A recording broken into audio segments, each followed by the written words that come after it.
Alright, what is good, ladies and gentlemen? It is the Master Reviewer back again with another review, and today we are doing a review for The Penguin. This is a rewatch for me. This came out, I think, in 2023 or 2024, I don't remember exactly, but when it came out, I'll just, like, a bit of background, I watched it initially. It was, like, one of my favorite shows of the year. I'm pretty sure it was 2023 or 24, I don't remember exactly, but I remember that it was probably, I think, in like my top 3 favorite shows of the year that it came out. It was like a really good show on the first time around, and I can gladly say that on rewatch it was just about as good as I thought it was the first time. So maybe like slightly worse because, you know, I knew all the twists and turns and stuff. But anyway, let's just begin starting off with the plot/drama. So the plot is basically, I'm not going to get like too in depth because it is a pretty complex kind of plot, because it's basically the whole series is kind of like a gang war where we follow the Penguin, aka Oswald Cobb, where his ambitions are basically to rule over Gotham, like as it's basically gang war stuff. It's like very much the kind of stuff you see from Sopranos, The Godfather, like any type of mafia or gang related kind of show. It's basically that of, there are a bunch of different factions that are at war with each other for control, where you have Oz Cobb. He is kind of like on his own, but he ends up meeting this kid Victor, who he ends up taking in, and he like kind of mentors him in a way. There is the this is also like technically it's not a sequel, but it's a spin-off of the Batman movie, which came out around, I think, 2020. And so in that film, there was, I guess spoilers if you don't want to get spoiled, but there was Carmine Falcone from that film ends up getting killed, and this series kind of focuses very much on the Carmine family, the Falcone family. And so initially in the very first episode, Oz kills Alberto Falcone, who was supposed to be the predecessor of Carmine Falcone. And the series focuses on his sister, Sophia Falcone, and so she is the hangman. And so throughout the series, we end up like learning about her backstory and stuff, and like her ties to Oz, like what happened to her. She was in Arkham Asylum. She was, spoiler for the whole video. Yeah, she was framed for the murder of a bunch of women. That it was actually Carmine Falcone who was the one that ended up killing a lot of the women, which includes her own mother. So yeah, basically you have Oz, you have the Falcone / later on in the series, she changes the family name to Gigante to honor like her dead mother, I guess. And so there is the Salvatore family, Salvatore Maroni, the Maroni family. That's another faction. There is I think the Triads, like a bunch of, not just the Triads, but like a bunch of other gangs that are just don't have as much power as the Maronis and the Falcones and stuff. Basically, the entire plot of the series is just warring factions. It has to do with like drugs. At first, like there's this drug on the street called Drops, and so it's very much like gang wars related to, like it's like scheming a lot of the time. Of Oz is coming up with ways in order to like get himself in the best position in order, like in the underworld, basically. And so there's Drops that are involved later on. Like after the first few episodes, it switches over to Bliss, which is a new type of drug that is entering Gotham. And once again, it's a bit difficult for me to go into the specifics of the show because it's a pretty long. It's 8 episodes, but each episode is an hour long, so there is just like a lot of specific stuff that happens. But yeah, a lot of it is just Oz kind of scheming against Sophia, or like it very much switches around, where it's like Oz, he'll work with Sophia, but then after a while he will like betrayals will happen. He'll work with Maroni, he'll work with like the other like lesser known gangs and stuff, and just there's a lot of twists and turns with characters betraying each other. Oz is like very manipulating the people around him, whether it is Sophia, whether it's just like anytime he's in like a bad situation, he's able to like talk his way out of it, kind of. So it very much, now that I think about it, a bit like not as much as like Saul Goodman. It's not like he's like using charisma in order to get himself in situations. It's just that he is very good at like exploiting certain like leverages that he has over other characters. Basically, like he'll able to come up with like excuses. He's a very good liar. Once again, he's a very good manipulator, and it does end up getting him out of a lot of situations. He's also like very good at planning and stuff. And so yeah, so overall the plot, it's basically that's the plot, basically just like stuff related to drug wars, betrayals, a bunch of underworld kind of mafia stuff. If you like that kind of stuff, if you like Sopranos, if you like Godfather, if you like, I don't know, Peaky Blinders, I guess, to an extent as well. Like it's that kind of show, basically. I like that kind of stuff, so I very much enjoyed the plot/drama. I'm grouping those together because a lot of the drama is just like in general. I group the drama in with the plot. So I'm going to give the plot. I will give it either a 4 or 5 out of 5, and I think I am going to give it I'm going to give it a 5 out of 5. I would say I love the plot. I thought that it was just very great to see all the schemes of Oz, all the betrayals that happened, like the between the different factions and stuff. Certain characters will be in like these really bad situations, but then they'll be able to recover from it through like either like intelligence or I don't know, just luck sometimes, and it's great, entertaining to watch. So yeah, in terms of the characters, I think that Oz is a very good protagonist to follow along to. Victor as like his kind of henchman, like sidekick. He was initially in the first episode he was planning to kill him, but then Victor kind of showed like that he has ambition, and so Oz spared him. By the end of the series, she does end up killing him. So I thought Victor was a great character, of like this morally good character that is kind of like turning, like it's kind of like Walter White's character in a way from Breaking Bad, where he's new to this whole underworld, like this criminal underworld, and slowly throughout the course of the show he becomes like a morally worse character, where by the end, towards the end of the series, like Victor like kills someone, and yeah, so yeah, Victor's good. Sophia, I thought that Sophia was, I feel really bad for her. She, like, I think out of all the characters, she probably got treated like the most unfairly, like because of, she ended up getting like framed for the murder of like women. Her entire family betrayed her father. Like the only one that actually stuck up with her was Alberto.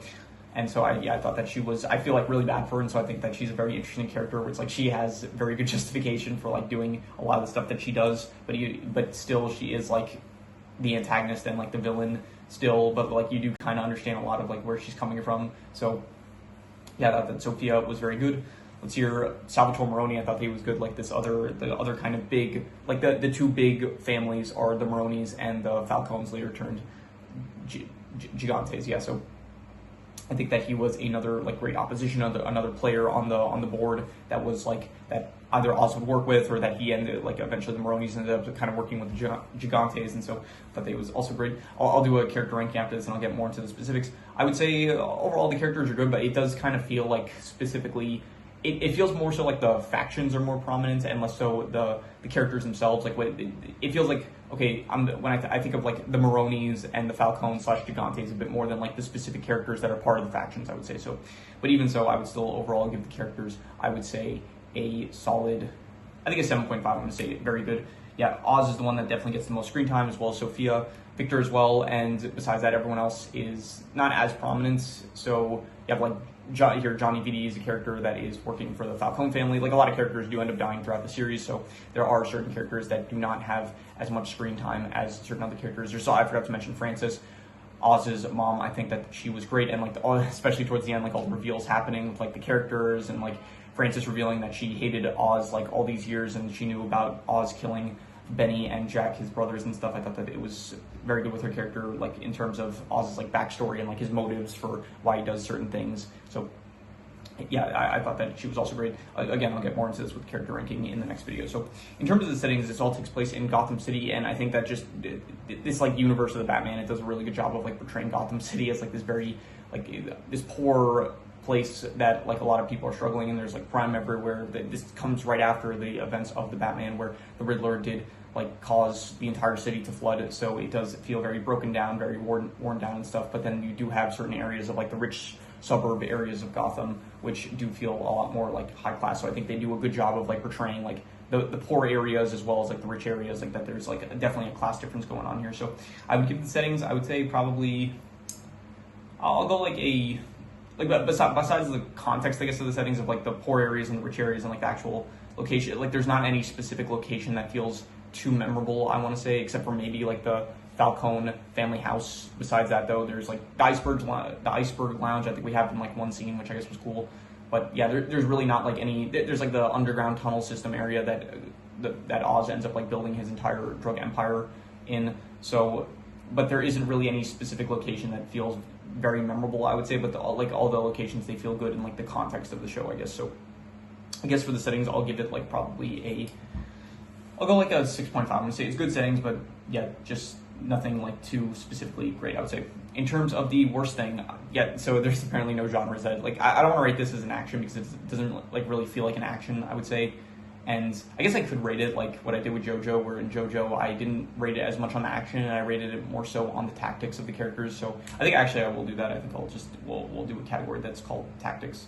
So in terms of the tactics of like the character, specifically Oz, he's the one that like comes up on the spot with like a bunch of ways to manipulate the people around him for his own advantage. I would say that it was definitely probably, I'll give it like a I'll go an 8 out of 10. I'll say it was great. I like those moments. Yeah, very, very much like, it's definitely not like, I don't know, BS that Joseph was pulling in JoJo. That was more so just like battle situations that Joseph was in JoJo. But yeah, definitely this feels very, like, it feels like just Oz being very intelligent, very like deceitful, and very cunning with like the leverage that he has on certain characters and stuff. So I give the tactics, I guess, an 8 out of 10. In terms of the worst thing, I think that the worst thing was, I don't know, nothing really comes to mind. Maybe just the fact that certain characters do feel a bit underutilized or wasted, like Luca Falcone doesn't feel like he does too much. Johnny Vitti, like, for as, I guess, prominent as he is, it feels like he also didn't do too much. Certain characters, like, there's a good amount of characters, and it does feel like some of them just don't have, but I did say earlier on in the channel that I don't want to, like, say that, I don't know, that, like, if side characters aren't as prominent as the main characters, I don't want to, like, make that the fault of the show, because they are meant to be side characters and they're not meant to be, I guess, as prominent as the main characters. So I'm not going to say that, even though like certain characters, it does feel like the main characters have a good amount of screen time, but certain other characters, like, it feels like they are a bit underutilized. But I'm not going to say that. I'm just going to reuse the worst score, which I guess was the settings. So I'll go another 6.5 for the settings. And in terms of the best thing, I think I will probably reuse the best score, which was the plot/drama, which I gave a 5 out of 5, and I will go another 5 out of 5 for that, because yes, it was I love the plot. It's just gangster stuff. It's mafia type of stuff. I just like these kinds of shows. They're very interesting. They're very cool. And I think that this is no different from a lot of the other ones that I reviewed up until this point. Or seen up until this point. There's a lot that I have not reviewed yet. Yeah, this is just classic mafia stuff. Like to watch it with a nice DC Gotham like spin on the whole thing, with like a lot of the like class kind of warfare of like there's very much an emphasis on the show of like characters like in high positions in society. They don't help the people below them, and even when certain characters do get into positions of power, they forget about the people that like help them out and stuff. And so I thought that was also just another good detail. And yeah, that is all the score. So I'm going to do the calculations. So King Crimson. All right, so it ends up coming out to about an 8 out of 10, which would be great, but I think I'd give it higher than that. I think, honestly, I would give it probably, I'm going to say a strong 8.5. I'm going to give it 8.5, amazing, I would say. Yeah, definitely, this was, I think, once again, just a bit worse on rewatch. I think, like, the first time around that I watched it, I think I probably gave it, like, about a 9, maybe even a 9.5. It's definitely, it really helped, like, on a first watch, it's absolutely great when it's, like, you don't know all the twists and turns that are going to happen and stuff. So I do think on rewatch, it's, like, knowing what is going to happen. It does take out a bit of, like, the shock of, like, certain episodes, like the first episode towards the end and stuff, like, a lot of this twists and turns happens towards the end. Like, I think going into it on a first-time watch, it is very, like, extremely good, like 9 out of 10 worthy, or even, like, maybe even a 9.5 when you're watching it for the first time. You don't know what's going to happen. I think that it is a wonderful viewing experience. It is still a very good show on a second watch. However, it is just better the first time when you don't know, like, all the twists and turns and, like, the stuff that's going to happen, I would say. So, yeah, for now, I'm just going to give it an 8.5. I would say the show is amazing. And yeah, that is pretty much all there is to it. So if you have any recommendations, any shows, movies, video game stories, anime, manga, web series, anything that you want me to review, leave it in the comments and I will maybe possibly check it out. With that said, that is pretty much all there is to it. So let's leave it at that.